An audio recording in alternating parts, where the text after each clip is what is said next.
आगे बढ़ते हुए सीधा सदन का रुख कर लेते हैं। विधानसभा में बजट सत्र इस वक्त चल रहा है, सीधा रुख करेंगे। है वो विस्तार से लोगों को पता कैसे लगे, इसी के जरिए बताया जाए। तो मैं आपसे जो है यही बात कराना चाहता हूं कि शिक्षा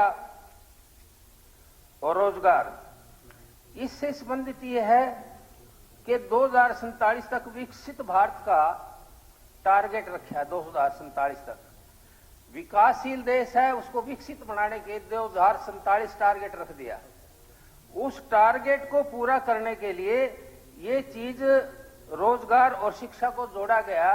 जैसे अब हमारे को अलग अलग योजनाओं के हिसाब से दर्शाई गई, जैसे छात्रों को वैज्ञानिक सोच है विकसित करने के लिए, शिक्षा की नीति है जो 2020 में निर्धारित लक्ष्य प्राप्त करने के लिए कहीं पहल की गई है। इसके टेबलेट आधारित है, ये जो दिए गए हैं बच्चों को टेबलेट, और उसके ऊपर आधारित अधिनियम योजना के साथ निगम है।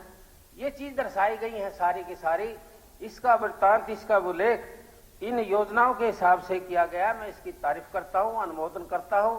और जो स्पीकर सर जो बजट है, जो अभिभाषण है, उस अभिभाषण को गरीब के लिए भी, शिक्षक जो है ना बेरोजगारी के लिए भी, देहात के लिए भी और मजदूर के लिए भी, छोटे दुकानदार के लिए भी, उसके अंदर सबको दर्शाया गया, उनको योजना को लागू किया। मैं इसका अनुमोदन करता हूं। Thank you.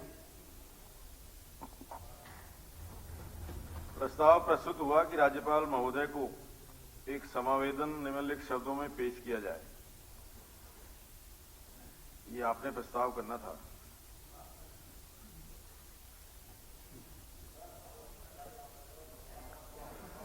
स्पीकर सर, अध्यक्ष महोदय, मैं श्री आसीम गोयल विधायक द्वारा रखे गए प्रस्ताव का अनुमोदन करता हूं। अनुमोदन तो मैंने कह दिया था परंतु नाम नहीं लिया था।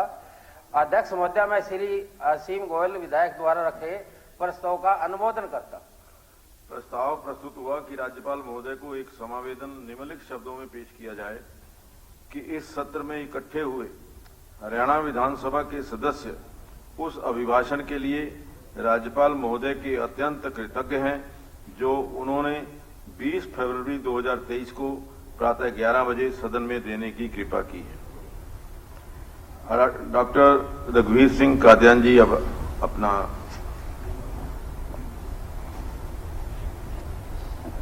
सर, आपने मुझे गवर्नर साहब के अभिभाषण पर जो धन्यवाद प्रस्ताव आया है उस पर बोलने का जो समय दिया है, मैं आपका धन्यवाद करता हूं। स्पीकर सर, संसदीय प्रणाली और हम लोगों की जो मान्यताएं हैं उसके अनुसार गवर्नर एड्रेस जो है वो एक दस्तावेज जो कैबिनेट अप्रूव करती है और गवर्नर साहब उसको सदन में पढ़ते हैं।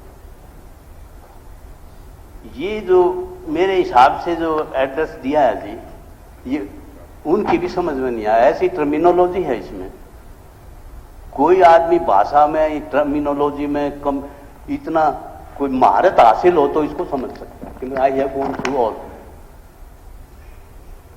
तो इसमें सारे में जाने के बाद और तो कुछ बात आई नहीं, लेकिन इसमें एक पक्ष जो है वो स्तुति का, प्रशंसा का, महिमा मंडप का, और वही जो प्रस्ताव असीम गोयल जी ने प्रस्तुत करने वाले जो है यहां नहीं बैठे, उन्होंने प्रस्ताव रखा। इन्होंने पूरी तरह से प्रशंसा में कोई कसर नहीं छोड़ी। लेकिन स्पीकर सर, इसमें प्रशंसा के साथ दूसरा पक्ष भी होना चाहिए। एक सरकार की जो प्रशंसा हो रही है उसके साथ उसमें दूसरा पक्ष भी उसमें हो, बैलेंस हो, डेमोक्रेसी का कैरेक्टर है ये। इसमें ये होता कि भाई ये हमारी कमियां रही और इन कमियों को हम जो है इस हिसाब से दूर करने की कोशिश करेंगे। जो होना, लेकिन ऐसा हुआ नहीं। होना क्या चाहिए था, दूसरा पक्ष भी इसमें आना चाहिए था। तो वो नहीं आया, तो ये कोई सादा डॉक्यूमेंट नहीं है, ये विजनरी डॉक्यूमेंट है। पूरा हरियाणा जो है जी, पूरा हरियाणा इस बात को देख रहा है कि मेरे प्रदेश की दशा क्या है और मेरा प्रदेश किस दिशा में सरकार ले जाना चाहती है, इसका ये मायने है। और इसमें जो है ना स्पीकर सर, जो वस्तु स्थिति दी है प्रशंसा की, कामों की, ये जो है ना धरातल पर कुछ हो रहा, मैं आपको बताऊं, धरातल पर बिल्कुल डिफरेंट है। धरातल पर आप जाओगे, आपको मिलेगा समाज का ताना बाना टूटा हुआ मिलेगा। आप जो है ना जी, पुराने समय में राजा जाया करते भेष बदल, आप जाओ देखो, समाज का ताना बाना टूटा हुआ मिलेगा। किसान जो है ना अलग अलग मुद्दों को लेकर परेशानी में है। कहीं जो है ना केएमपी के ऊपर जो है किसान ऑर्बिटल कॉरिडोर के मुआवजे के लिए बैठा है कि मुझे 10 करोड़ रुपए मुआवजा दिया जाए। इसमें मेरी भी ये है रिक्वेस्ट कि भाई एक कमेटी बना के डीआरओ जो भी होता है वो जो प्रोसीजर बनाया जाए, उनको मुआवजा दिया जाए, वो किसान उठाए जाए। इसके साथ कर्मचारियों के बहुत से संगठन सड़कों पर, आपके पंचकुला में, आपकी कंस्टिट्यूंसी में स्पीकर सर, बड़ा भारी जो है इतना बड़ा प्रदर्शन किया गया और शांति प्रिय ढंग से करते हुए आंदोलन के ऊपर एक दमनकारी नीति के तहत लाठीचार्ज हुआ, पानी की बौछारें बरसाई गई और उनको 50-60 हजार आदमी, जो हमारी इंफॉर्मेशन थी, तो इतने लोग यहाँ आए थे। तो कर्मचारी सड़कों पर है, चुनी हुई छोटी सरकार, सरपंच जो है जी, वो सड़कों पर है, अब एक आंदोलन कर रहे हैं। उसके साथ आम आदमी पहचान पत्र और आईडी के लिए दफ्तरों के चक्कर काट रहा है। कटी हुई बुढ़ापा पेंशन और बीपीएल कार्ड दोबारा बनवाने के लिए लोग सरकारी दफ्तरों के चक्कर काट रहे हैं। मजदूर चौराहों पर खड़ा है, खाली हाथ खड़ा, दोपहर 2 बजे तक वापस चला जाता है। छोटे दुकानदार और व्यापारी आप जानते हैं हाथ पर हाथ धरे बैठा है। प्रदेश का युवा बेरोजगारी की ओर धकेला जा रहा है बहुत बुरी तरह से, ये मैं आऊंगा इसके ऊपर, टॉपिक के ऊपर। और युवा जो है वो नशे की चपेट में घिरता जा रहा है, ये नजर आएगा। कानून व्यवस्था नाम की कोई चीज नहीं है, हर जगह जो है रिश्वतखोरी का आलम है और मंत्री पर यौन शोषण के आरोप, इसमें खापे, पंचायत, महिला संगठन, दूसरे लोग जो है वो आंदोलन करते हुए मिलेंगे। तो धरातल पर तो ये खड़ा है कि हर वर्ग जो है वो दुखी है और इसमें ऐसा लगता है कि when Rome was burning, the Nero was playing with the flute। तो इस तरह से लग रहा है ये भाई, इसमें कोई मतलब राजकाज की कोई नजर नहीं आता।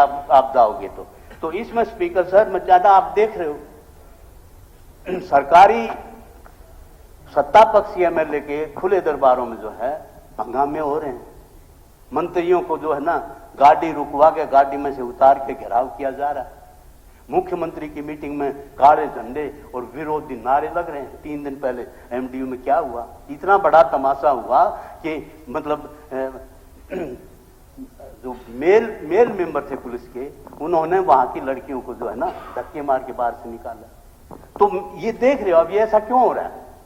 ऐसा इसलिए हो रहा है स्पीकर सर, मैं आपको बताऊं, करोड़ों लोगों से वायदा किया था आपने, करोड़ों लोगों से वायदा किया था हिंदुस्तान के लोगों हमें वोट दे दो, हम 15 लाख रुपए तुम्हारे खाते में डाल देंगे, 10 करोड़ नौकरियां देंगे, 20 लाख तो हरियाणा के भी मत आई थी, कुछ नहीं मिला। नारा दिया था, वादा किया था, मजदूरों के साथ वादा किया था, किसानों के साथ किया था कि हम 2022 तक तुम्हारी आमदनी दुगनी करेंगे। मैं कोई फैक्ट से अलग बात कर रहा हूं तो बता दें, वादा किया था महंगाई, भ्रष्टाचार और बेरोजगारी को दूर करेंगे, वादा किया था अमन और चैन की स्थिति पैदा करेंगे, वादा किया था सबका साथ सबका विकास, जैसे गोयल साहब ने बताया। स्पीकर साहब ऐसा हुआ नहीं। एक शेर में कहूंगा इसमें उन करोड़ों लोगों की तरफ से, तेरे वादे पे जिए हम, तेरे वादे पे जिए हम, तो ये जान झूठ जाना, अगर इतबार होता तो खुशी से मर न जाते। इसका मतलब ये तेरे वादे पर जीऊंगा तो मैं कहूं कि मान गया कि समझ लेना कि मैं झूठ बोल रहा हूं, क्योंकि इतबार ही नहीं है कि आप कोई सच भी बोलते हो। आपकी कथनी करनी पर भी कोई विश्वास करेगा। तो इतबार ही नहीं है कि आप कभी सच बोलते हो, और इतबार होता तो स्पीकर साहब मैं मर जाता। ये करोड़ों लोगों की आवाज ये बात बता रही है कि इतने वादे करके ये सच्चाई हो जाती तो मर जाता।